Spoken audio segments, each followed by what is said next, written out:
Good morning बच्चों। आज हम कर रहे हैं एक्सरसाइज 4.6 जिसमें आपको ये आकृति दी हुई है और इस आकृति को देख के आपको पहचानना है। तो सबसे पहले तो आप ये जानो कि ये पूरा जो गोला है इसको वृत्त बोलते हैं। वृत्त का ये बिंदु जो बिल्कुल सेंटर में होता है वो केंद्र होता है। केंद्र से होके जाने वाली लाइन जिसके दोनों सिरे इस गोले पर हो, ये लाइन कहलाती है इसकी व्यास। क्या कहलाती है? व्यास। केंद्र से होकर शुरू होती है और गोले पे खत्म होती है एक लाइन, वो कहलाती है इसकी त्रिज्या। यानी ओ बी इसकी त्रिज्या है और ए ओ, एक और आपको नाम दे रखा है ये सी, ये ए सी हो गई इसकी व्यास। व्यास हमेशा त्रिज्या से होके जाता है लेकिन उसके दोनों सिरे गोले पर होते हैं। त्रिज्या का एक सिरा गोले पर होता है और एक केंद्र पर होता है। ठीक है, ये है जीवा। जीवा के दोनों सिरे गोले पर होते हैं। जरूरी, लेकिन उसके साथ में एक शर्त ये होती है कि जरूरी नहीं है कि वो उसका वो केंद्र से होके ही गुजरे। जैसे व्यास जरूरी है कि केंद्र से होके ही जाएगा, लेकिन जीवा जो है उसके दोनों सिरे होते तो गोले पे हैं, लेकिन जरूरी नहीं है कि वो केंद्र से होके गुजरे। वो केंद्र से होके भी गुजर सकती है। जैसे ये व्यास, ये इसकी जीवा कहला सकती है और ये भी जीवा है क्योंकि इसके भी दोनों सिरे गोले पर है, इसके भी दोनों सिरे गोले पर है, तो ये भी जीवा कहला सकती है और ये भी जीवा कहला सकती है। लेकिन इस एसी को आप जीवा तो कह सकते हो, लेकिन ये साथ में इसका व्यास भी है। अब बात आती ईडी की, तो ईडी केवल जीवा है, व्यास नहीं कहलाएगी क्योंकि ये केंद्र से होके नहीं जा रही है। अब जरा देखिए अपन, फर्स्ट है वृत्त का केंद्र। वृत्त का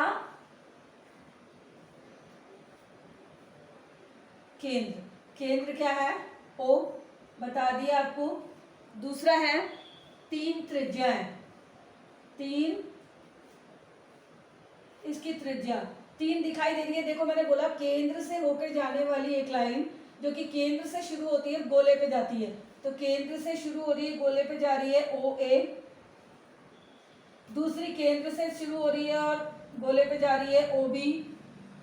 तीसरी केंद्र से शुरू हो रही है गोले पे जा रही है ओ सी। ये हो गई आपकी तीन त्रिज्याएं। अगला है व्यास। क्या हो रहा है? इसका व्यास। तो व्यास हो गया, दोनों सिरे गोले पर हैं और केंद्र से होके जा रही है, तो ये हो गई ए सी इसका व्यास। अगला है फोर्थ, इसे बोल रहा है एक जीवा। जीवा, जीवा इसमें हो गई आपकी ई डी। उसने एक जीवा ही पूछी है तो मैंने लिख दिया है ई डी।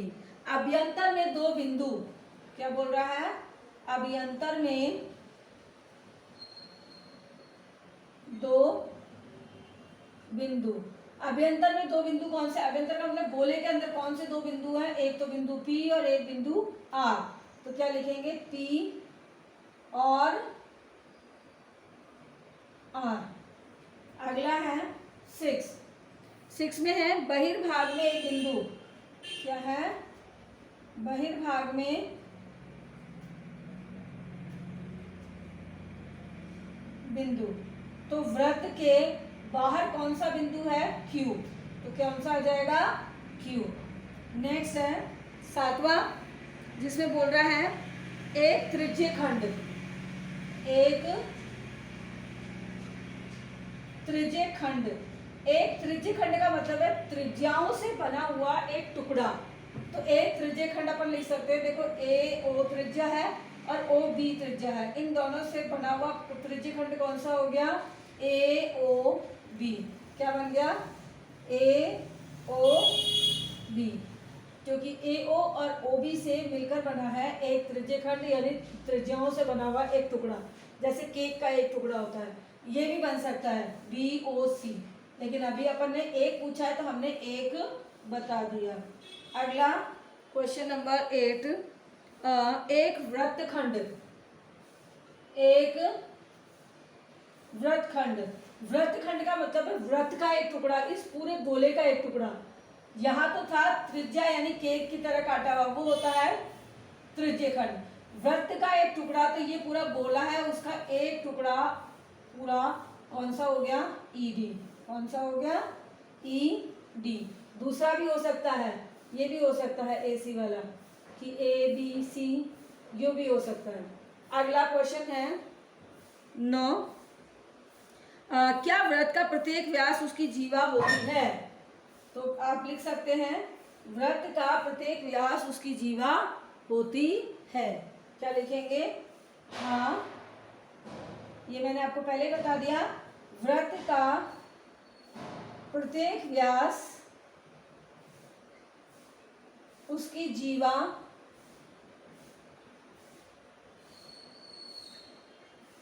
होती है, यानी वृत्त का व्यास उसकी जीवा हो सकती है।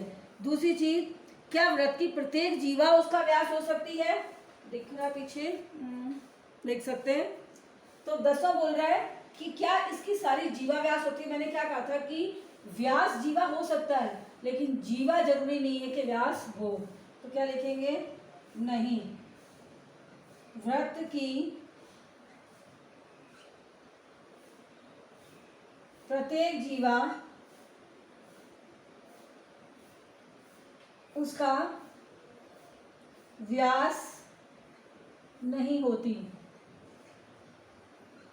व्यास जीवा हो सकती है, लेकिन जीवा जरूरी नहीं है कि उसका व्यास हो। ये हो गया आपका क्वेश्चन नंबर फर्स्ट के, ये सेकंड क्वेश्चन के थे पार्ट। ये फर्स्ट और सेकंड जो है ये क्वेश्चन नंबर सेकंड के थे। नेक्स्ट है question number third. Question number third में बोल रहा है कोई वृत्त खींचिए और निम्न को अंकित कीजिए। अब कोई वृत्त हमने बना लिया, ये लो, किसी भी नाप का आपने बना लिया, ये इसका, अब आपने प्रकार की नोक यहाँ रखी थी जब गोला बनाया, तो ये आपका केंद्र हो गया। क्या हो गया? केंद्र। तो पहले आपने लिख दिया केंद्र, यानी केंद्र बना दिया ओ। पहला क्वेश्चन बोल रहा है कोई वृत्त खींचो और उससे पहला दे रहा है उसका केंद्र, तो ए हो गया हमारा केंद्र। दूसरा बोल रहा है एक वृत्तखंड, अलग अलग चित्र बना दे हम, ये केंद्र हो गया। दूसरे गोले में छोटा गोला बना दो, एक तो एक में भी बना सकते थे अपन, लेकिन अभी हम दो अलग अलग सबके बना रहे हैं। उसमें लिख देते हैं एक वृत्तखंड। वृत्तखंड बना दिया हमने, ये इसका केंद्र है। अब ये हो गया वृत्तखंड ए बी। तीसरा बोल रहा है एक त्रिज्या, तीसरा में त्रिज्या, तो ये आपका एक गोला बना, ये आपका केंद्र है, ये हो गई आपकी एक त्रिज्या। क्या हो गई? त्रिज्या। ये ओ, ये ए। अगला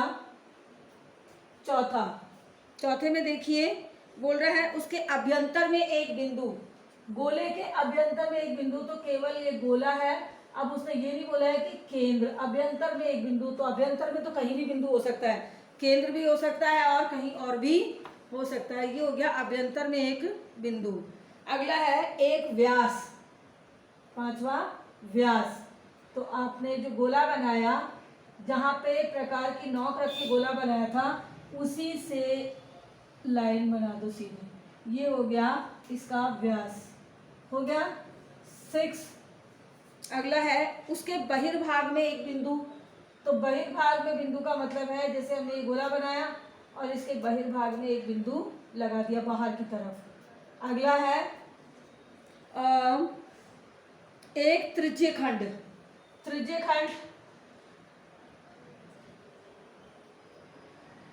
ये इसका केंद्र है ओ, ये इसकी एक त्रिज्या हो गई ए, और ये हो गई दूसरी त्रिज्या, तो ये त्रिज्यखंड बन गया ए ओ बी। अब बोल रहा है एक चाप, क्या बोल रहा है? 8वां, एक चाप।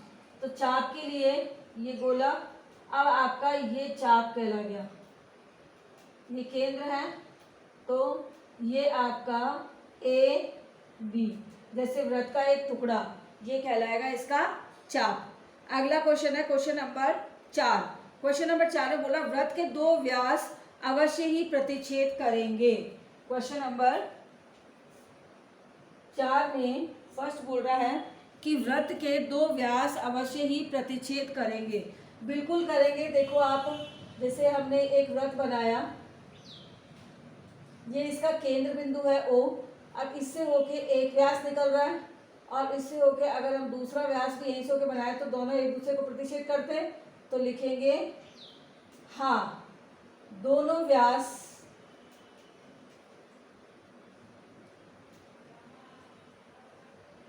प्रतिच्छेद, प्रतिच्छेद का मतलब है एक दूसरे को काटना, प्रतिच्छेद करते हैं, यानी सही है, सत्य, ट्रू। सेकंड बोल रहा है इसमें कि व्रत का केंद्र सदैव उसके अभ्यंतर में स्थित होता है। तो देखो व्रत का केंद्र, ये आपको मैंने बताया था कि केंद्र सेंटर पॉइंट होता है जहां से आप प्रकार का गोला बनाते हो, तो ये अंदर की साइड में है, तो लिखेंगे सत्य, यानी हाँ, केंद्र हमेशा अभ्यंतर में होता है। किसमें होता है? अभ्यंतर में होता है, यानी सत्य। तो ये हो गई आज आपकी एक्सरसाइज 4.6 कंप्लीट। नेक्स्ट क्लास में नया चैप्टर शुरू करेंगे। Thank you.